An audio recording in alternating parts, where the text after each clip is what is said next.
कहीं राम लिख दिया है, कहीं श्याम लिख दिया है। सांसों के हर सिरे पर, सांसों के हर सिरे पर तेरा नाम लिख दिया है, कहीं राम लिख दिया है, कहीं श्याम लिख दिया। करना था सब है बाकी, जो किया नहीं था करना। जन्म से लेकर आखिरी सांस तक जो करता आया उसमें से कुछ नहीं करना था, और जो करने आए थे वो अंतिम सांस तक पेंडिंग पड़ा रह गया। करना था सब है बाकी, और जीवन भर जो किया वो नहीं था करना। इस व्यवहार का नाम है मोह। आपको एक बात बताऊं, एक भगवान है देवहूति मैया के कपिल भगवान। कपिल भगवान हमारे गंगा सागर, कलकत्ता गंगा सागर में उनका मंदिर है कपिल भगवान। मां देवहूति के संतान है कपिल भगवान। तो कपिल भगवान ने अपनी मां देवहूति जी को सांख्य शास्त्र सुनाया, सांख्य सुनाया मैं अपनी मां को। तो उसमें कहते हैं मां, ये कपिल भगवान के श्रीमुख वचन है, भगवान के अवतार हैं वो। बोले मां, जब जीव अपनी मां के गर्भ में रहता है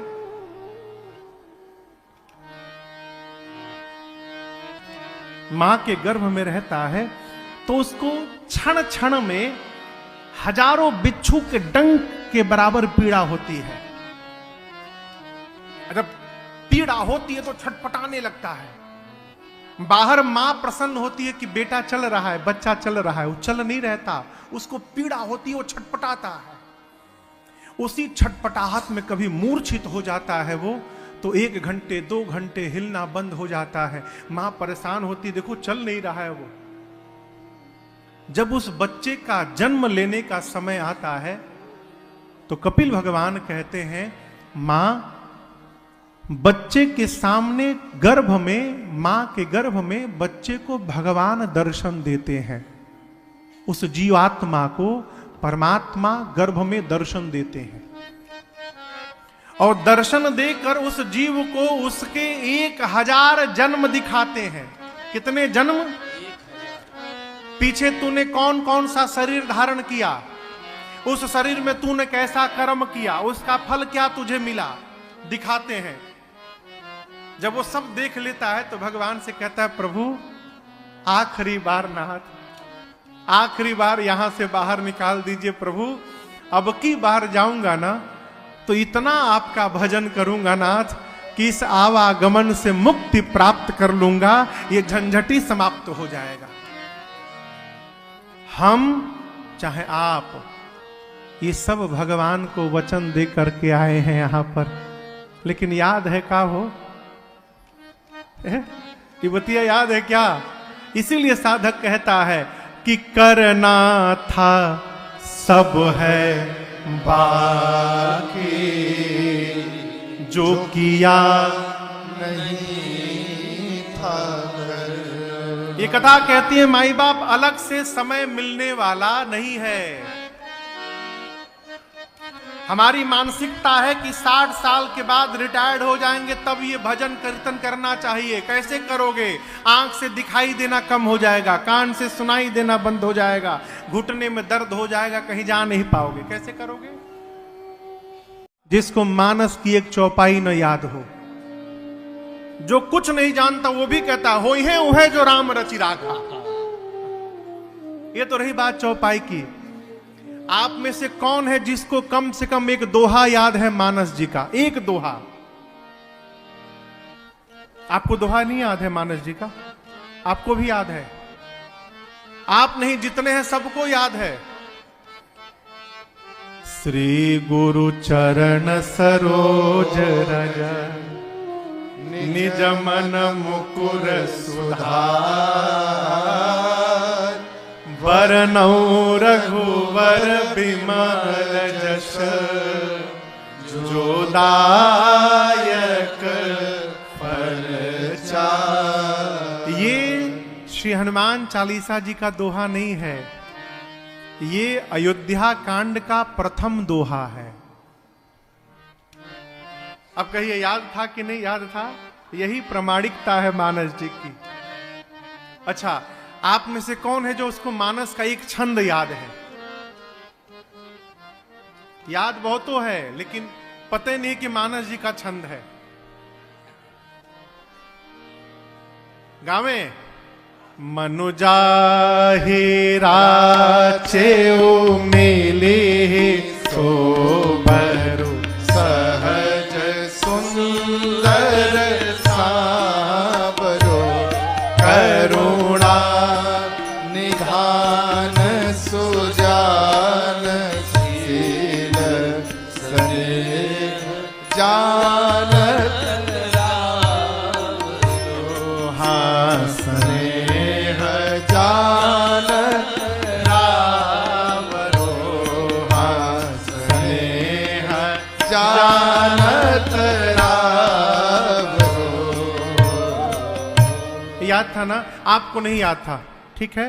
आपको जो याद है, भय प्रगट कृपाला दीन दयाला, कौशल्या हितकारी, हर्षित महतारे मुनि मन हारे, अद्भुत रूप निहारे। याद है ना?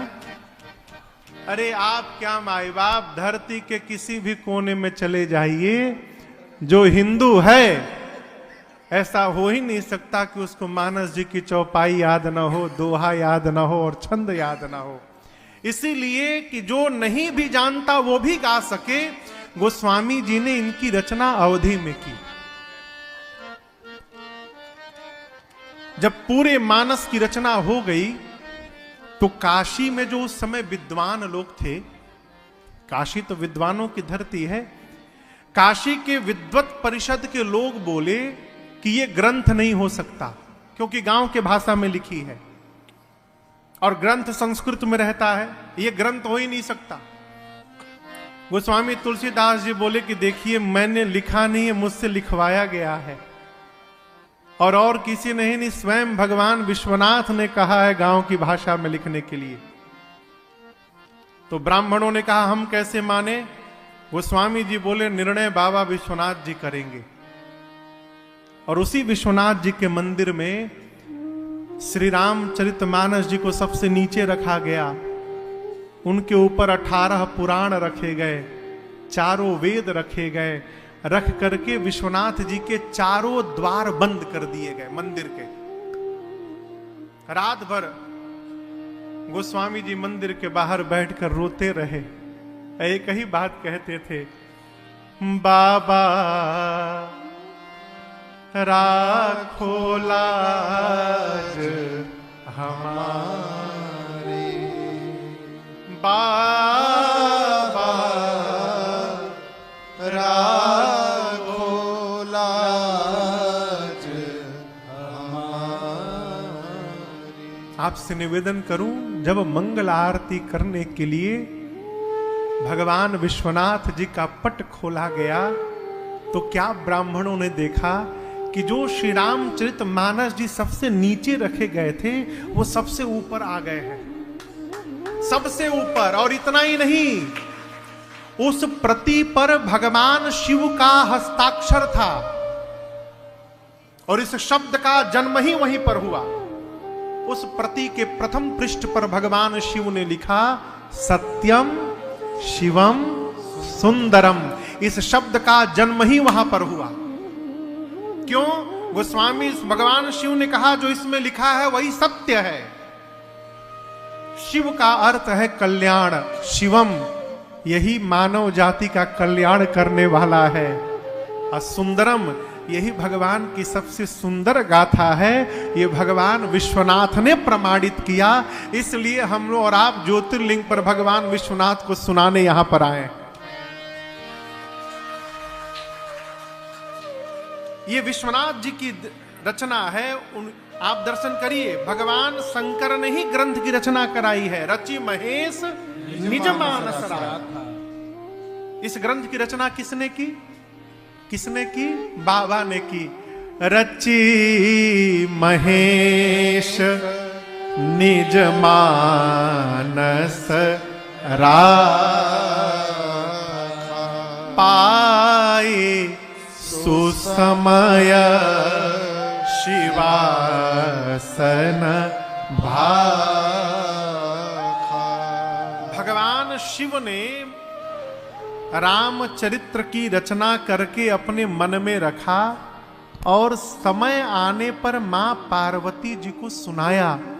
रामचरित मानस नाम लिखने का तीसरा कारण, भगवान राम का वो चरित्र जो भगवान शिव के मानस से निकला है, इसलिए इसका नाम श्री रामचरित मानस पड़ा। कौन सा चरित्र? जो बाबा के मानस से प्रवाहित हुआ, इसलिए इसका नाम श्री रामचरित मानस पड़ा। यहां तो आपको मैं कथा सुना रहा हूं राजन, लेकिन श्री रामचरित मानस में एक कथावाचक नहीं है। कितने कथावाचक हैं? चार। अभी आपसे निवेदन किया, मानस यानी सरोवर। इस सरोवर के चार दिशा में चार घाट बने हैं और प्रत्येक घाट पर एक कथा सुनाने वाला कथावाचक है और एक सुनने वाले श्रोता है। हमारे आगे तो आप लोग इतने सारे लोग हैं। असत्य बतावे, हम कलकत्ता से चले थे ना, तो हम सोचे थे कि 50-60 लोग होंगे। सत्य बता रहा हूं, यही मन में था कि तीर्थ में इससे अधिक लोग नहीं होते। हम लोग गए थे खाटू श्याम कथा गाने, तो वहां तो खैर अद्भुत लीला, हम कुछ कहेंगे नहीं।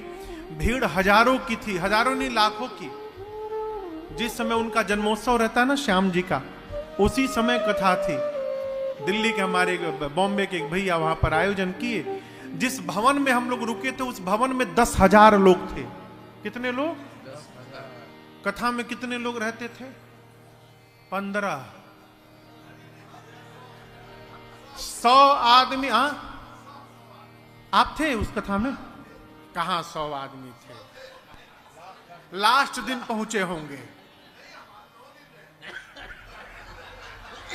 जो आयोजक थे भैया, उनके साथ जितने लोग आए थे वही लोग नहीं बैठते थे कथा में, घूमते रहते थे। हम भी कहें बाबा कहां बुला लिए हो। लेकिन यहां आप दर्शन करिए, इतनी दूर आज पहले दिन की कथा है और इस सभागार में पांव रखने की जगह नहीं है। यही बाबा की कृपा है और करुणा है। जैसा बाबू जी कह रहे थे, कथा सुनाई पड़ जाए, सरल ना समझिएगा। कथा के पहले नहाने गए, कान में पानी चला गया, न 7 दिन कथा नहीं सुन पाए। और उसके बाद पटाखा फटा, कान खुल गया। कथा में आने के बाद कथा श्रवण पड़ जाए, ये भगवान की कृपा है। अति हरि कृपा जाहि पर हो, अति हरि कृपा जाहि पर हो, पाव देई एहि मार्ग सोई, पाव देई एहि मार्ग सोई, आवत एहि सर अति कठिनाई, आवत एहि सर अति कठिनाई, राम कृपा बिनु आए न जाए, राम कृपा बिनु आए न जाए, राम कृपा बिनु आए न जाए, राम कृपा बिनु आए न जाए। यहां हम और आप आ गए हैं, यही हमारे पर भगवान की कृपा है। आवत एही सर अति कठिनाई, बड़ी कठिनाई है। कितनी कठिनाई साहब? 24 घंटे ट्रेन लेट आई है। इन लोग की ट्रेन तो इटारसी से घूम गई, इटारसी से घूमी, फिर गई भुसावल, भुसावल से गई मनमाड़, मनमाड़ से गई पूना। आप दर्शन करिए। पुणे से फिर आई अहमदनगर, अहमदनगर से आई सोलापुर, सोलापुर से फिर रायचूर। अब रायचूर से सीधा बेंगलोर आना था, तो रायचूर से फिर घूम गई चेन्नई की तरफ, गई वेल्लोर के आगे चेन्नई के पास, चेन्नई भी नहीं गई, उसके काटपाटी, काटपाटी से फिर उल्टा घूमी, और फिर कल सुबह 11 बजे बेंगलोर पहुंची। पूरी भारत की यात्रा करा गई। हाँ? आवत एही सर अति कठिनाई, आगे सुनिए, राम कृपा बिनु आए न जाए।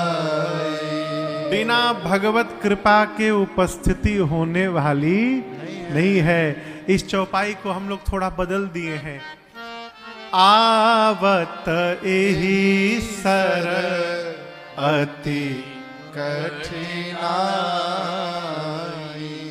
राम कृपा से जे आई न जाए।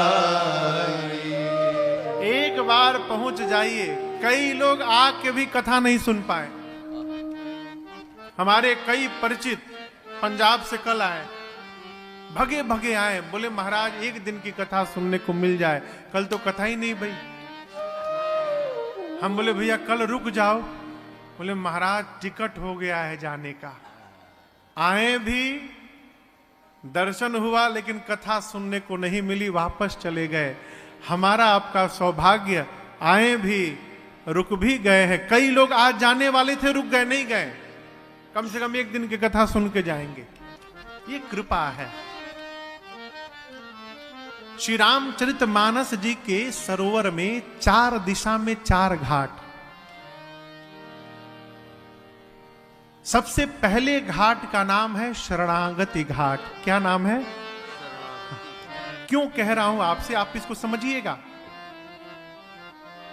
बड़े बड़े लोगों के मुख से मैंने सुना है कहते हुए कि गोस्वामी जी कह रहे हैं, उमा कहो मैं अनुभव अपना, सत हरि भजन जगत सब सपना। ये गोस्वामी जी नहीं बोले हैं, बाबा ने कहा है, शिव जी ने। मानस को यदि समझना है तो ये जानने का प्रयास करिए कि कौन कह रहा है और किससे कह रहा है। गोस्वामी तुलसीदास जी ने मानस में बहुत कम कहा है, और जब जब गोस्वामी जी ने कहा है तो एक ही बात कहा है, महामंद मन सुख चहसी,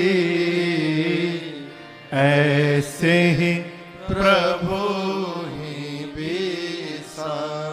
पूज्यपाद गोस्वामी तुलसीदास जी जब जब बोले हैं तो एक ही बात बोले हैं कि हे मूर्ख मन, हे मंदमती, भगवान की शरण में चल, भगवान की शरण में चल। गोस्वामी जी शरणागति घाट के वक्ता हैं। देखिए, आप मेरे से पहले भी कथा सुने होंगे, अनेक विद्वानों से, यहां भी सुन रहे हैं, इसके बाद भी सुनेंगे।